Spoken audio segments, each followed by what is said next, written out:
காசாவில் இஸ்ரேலிய படைகள் நடத்திய தாக்குதலில் உயிரிழந்த பாலஸ்தீனியர்களின் எண்ணிக்கை உயர்ந்துள்ளது. கடந்த 24 மணி நேரத்தில் மட்டும் இஸ்ரேலிய படைகள் நடத்திய வான்வழி தாக்குதலில் 32 பேர் கொல்லப்பட்டனர். தெற்கு காசாவில் மவாசி என்ற பகுதியில் பாதுகாப்பு முகாம்களில் தங்கியிருந்தவர்கள் மீதும் குண்டு வீசப்பட்டதாக புகார் எழுந்துள்ளது. ஹமாஸ் அமைப்பின் முக்கிய தலைவர்களை குறிவைத்தே தாக்குதல் நடத்தப்பட்டதாக இஸ்ரேல் கூறுவது முற்றிலும் பொய்யான தகவல் என்றும் ஹமாஸ் கண்டனம் தெரிவித்துள்ளது. இஸ்ரேலின் தாக்குதலுக்கு ஐநா பொதுச் செயலாளர் ஆண்டனியோ குட்ரஸ் கண்டனம் தெரிவித்துள்ளார். மேலும் பிணை கைதிகளை இரு தரப்பினரும் விடுவிக்க வேண்டும் என்றும் அவர் வலியுறுத்தியுள்ளார். கடந்த ஆண்டு அக்டோபர் 7ஆம் தேதி இஸ்ரேலுக்குள் புகுந்த ஹமாஸ் ஆயுதப்படையினர் 200க்கும் மேற்பட்டோரை பிணை கைதிகளாக பிடித்து சென்றனர். இதனால் காசா மீது இஸ்ரேல் போர் தொடுத்து வருகிறது.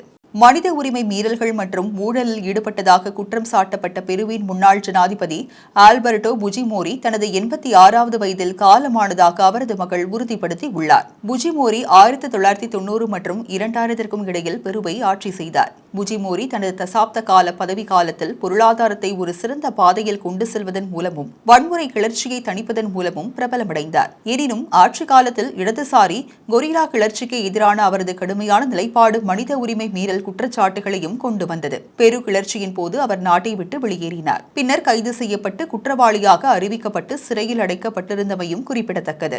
மலேசியாவின் 20 சிறுவர் பராமரிப்பு நிலையங்களில் உடல் ரீதியாக பாலியல் ரீதியாக துஷ்பிரயோகத்திற்கு உட்படுத்தப்பட்டனர் என கருதப்படும் 402 சிறுவர்களையும் 10 வயதினரையும் போலீசார் மீட்டுள்ளனர். 1 வயது முதல் 17 வயதானவர்களை மீட்டுள்ளதாகவும் இவர்கள் பல்வேறு விதமான துஷ்பிரயோகங்களை எதிர்கொண்டுள்ளனர் எனவும் போலீஸ் அதிகாரி ஒருவர் தெரிவித்துள்ளார். மத ஆசிரியர்கள் உட்பட 171 பேரை கைது செய்துள்ளதாக மலேசிய போலீசார் தெரிவித்துள்ளனர். சிறுவர் பராமரிப்பு நிலையங்கள் பிரபலமான இஸ்லாமிய அமைப்புடன் தொடர்புடையவை என்பது குறிப்பிடத்தக்கது. எனினும் இந்த அமைப்பு தனக்கும் இதற்கும் தொடர்பில்லை என தெரிவித்துள்ளது. 17 முதல் 64 வயதான சந்தேக நபர்கள் சிறுவர்களை பல்வேறு விதமான துஷ்பிரயோகங்களுக்கு உட்படுத்தினார்கள் என போலீஸ் அதிகாரி ஒருவர் தெரிவித்துள்ளார். குழந்தைகள் சூடான உலோக பொருட்களை பயன்படுத்தி தண்டிக்கப்பட்டனர் என்றும் நோய்வாய்ப்பட்டவர்கள் அவர்களின் நிலை மோசமாகும் வரை மருத்துவ சிகிச்சையை பெற அனுமதிக்கப்படவில்லை என்றும் அவர் தெரிவித்துள்ளார். பல குழந்தைகளை மத கல்விக்காக பெற்றோர் இந்த நிலையங்களிற்கு அனுப்பி இருந்தமை தெரியவந்துள்ளது.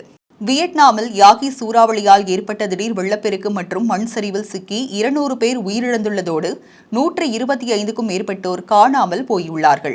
இந்நிலையில் 800 பேர் காயமடைந்துள்ளதாகவும் தெரிவித்துள்ளனர். வியட்நாம் தலைநகர் ஹனோயில் சிவப்பு ஆற்றிலிருந்து சென்ற நீர் சிறிது குறைந்த போதிலும் பல பகுதிகள் வெள்ளம் சூழ்ந்து காணப்படுகின்றன. பல தசாப்தங்களுக்கு பின்னர் தென்கிழக்கு ஆசியாவை தாக்கிய மிக வலிமையான சூறாவளியாக யாகி சூறாவளி காணப்படுகின்றது. இந்த சூறாவளி 149 கிலோமீட்டர் வேகத்தில் காற்றுடன் சனிக்கிழமை கரையை கடந்தது. இந்நிலையில் சூறாவளி ஞாயிற்றுக்கிழமை வலுவிழந்தாலும் தொடர்ந்து பெய்யும் மழையினால் ஆறுகளில் நீர்மட்டம் அதிகரித்து ஆபத்தான நிலையில் உள்ளன. பெரும்பாலான உயிரிழப்புகள் வெள்ளம் மற்றும் மண் சரிவுகளால் இடம்பெற்றுள்ளது.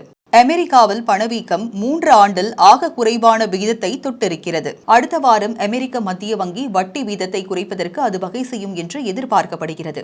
அமெரிக்க மத்திய வங்கி 2020க்கு பிறகு முதல் முறையாக வட்டி வீதத்தை குறைக்கவிருக்கிறது. ஆகஸ்ட் மாதத்தில் நுகர்வோர் விலை சுட்டன் 2.5 வீதம் உயர்ந்தது. எரிவாயு விலை குறைந்தது அதற்கு காரணம். உணவு, எரிபொருள் போன்ற ஏற்ற இறக்கம் கொண்ட பொருட்களை தவிர்த்துவிட்டு பார்த்தால் ஆண்டு அடிப்படையில் விலையேற்றம் 3 வீதத்தை விட சற்று அதிகம். அடுத்த வாரம் வட்டி வீதம் குறைக்கப்படும் என்றே பரவலாக நம்பப்படுகிறது.